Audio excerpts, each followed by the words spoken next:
UN में गरजे जयशंकर, पाकिस्तान को बताया आतंक का पालक, परमाणु धमाके पर सख्त चेतावनी। आतंक और बातचीत साथ नहीं चल सकते, यूएन में भारत का पाकिस्तान को करारा जवाब। जयशंकर का वैश्विक संदेश, अब आतंकवादियों को नहीं मिलेगा माफी, ब्लैकमेलिंग नहीं चलेगी। ऑपरेशन सिंदूर के बाद जयशंकर की चेतावनी, सीमा पर से हमला करोगे तो जवाब अंदर घुसकर मिलेगा। यूएन में भारत का सीधा हमला, आतंकवाद को समर्थन देने वाले देश खुद को हो बेनकाब। देखिए, संयुक्त राष्ट्र में भारत के विदेश मंत्री एस जयशंकर ने आतंकवाद के खिलाफ भारत की मजबूत और दो टूक नीति को वैश्विक मंच पर जोरदार तरीके से प्रस्तुत किया। उन्होंने न केवल पाकिस्तान को आतंकवाद का शरानादाता करार दिया, बल्कि विश्व समुदाय को चेताया कि आतंकवाद को किसी भी सूरत में बख्शा नहीं जाना चाहिए। संयुक्त राष्ट्र मुख्यालय में the human cost of terrorism नामक एक प्रदर्शनी के उद्घाटन करते हुए जयशंकर ने कहा कि आतंकवादियों को सजा से बचने नहीं दिया जा सकता और आतंक को प्रायोजित करने वाले देशों की पहचान करा के उन्हें भी जवाबदेह ठहराना होगा।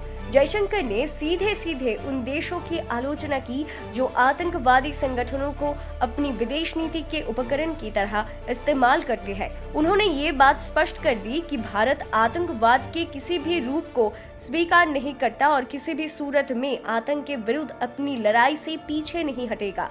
उन्होंने ये भी कहा कि कुछ देश ऐसे संगठनों को अपनी रणनीतिक संपत्ति मानते हैं और यही रवैया आतंकवाद के खिलाफ वैश्विक लड़ाई को कमजोर करता है। उनके इशारे साफ तौर पर पाकिस्तान की ओर था, जो भारत के खिलाफ जैश-ए-मोहम्मद और लश्कर-ए-तैयबा जैसे संगठनों का उपयोग करता रहा है।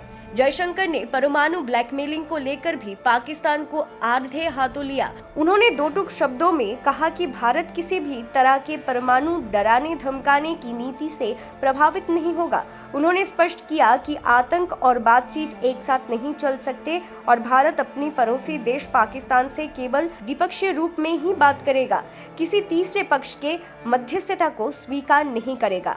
हाल ही में हुए पहलगांव हमले की उल्लेख कराते हुए उन्होंने बताया कि भारत में नागरिकों पर हो रहे हमले न केवल मानवता के खिलाफ अपराध है, बल्कि इन हमलों से स्पष्ट होता है कि आतंकवाद की जड़ें अभी भी जिंदा है। इस हमले की जवाब में भारत द्वारा चलाए गए ऑपरेशन सिंदूर का भी परोक्ष रूप से स्वीकार किया गया, जो ये धृष्टता है कि भारत अब केवल शब्दों से नहीं बल्कि कार्रवाई से आतंकवाद का जवाब देने को तैयार है। जयशंकर ने संयुक्त राष्ट्र सुरक्षा परिषद में सुधार की आवश्यकता पर डाल दिया और कहा कि अगर हम वास्तव में आतंकवाद के खिलाफ निर्णायक कदम उठाने चाहते हैं तो उन देशों के खिलाफ कार्रवाई जरूरी है जो आतंकियों को राजनीतिक संस्करण देते हैं।